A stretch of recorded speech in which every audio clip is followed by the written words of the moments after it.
Chittagong EPZ Dhaka ঘুরে সিডনির Valentine sports পার্কে চলছে নিবিড় অনুশীলন। দেশের ইতিহাসে প্রথমবারের মতো এশিয়ান কাপে খেলবে বাংলাদেশ জাতীয় নারী ফুটবল দল।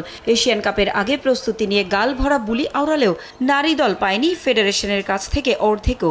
জাপানি ক্যাম্প, ফিলিপিন্সের বিপক্ষে ম্যাচ, ভেস্তে গেছে সবকিছু।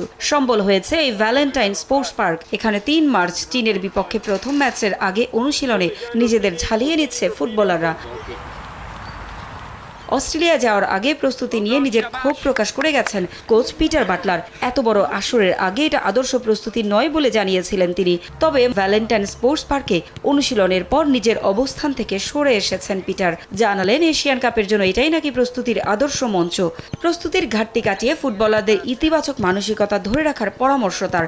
মূল মিশনের আগে অস্ট্রেলিয়া একমাত্র প্রস্তুতি ম্যাচে ওয়েস্টার্ন সিডনি ওয়ান্ডারার্স এফসির মুখোমুখি হবে আফিদারা। এই ম্যাচের ভালো ফলাফল নিয়ে আশাবাদী পিটার। অপটিক্যাল ব্রাইটেনার, কালার গার্ড এবং জার্ডলক সমৃদ্ধ অ্যাডভান্স ফর্মুলায় এলো নতুন রে ডিটারজেন্ট পাউডার। আমি ফুটবলারদের চেষ্টায় কোনো ভুল ধরতে পারছি না। তারা চমৎকার পরিবেশে সততার সঙ্গে কঠোর পরিশ্রম করছে। এই সময়টাতে কৌশলগত বিভিন্ন পরীক্ষা নিরীক্ষা করছি আমরা। ফুটবলারদের মাঝে সুস্থ প্রতিযোগিতা রয়েছে।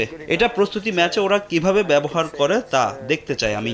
এই পরিবেশ ভালো পারফরমেন্সের জন্য সহায়ক। আশা করছি প্রস্তুতি ম্যাচে ওরা মাঠে সর্বোচ্চটা দিয়ে লড়াই করবে।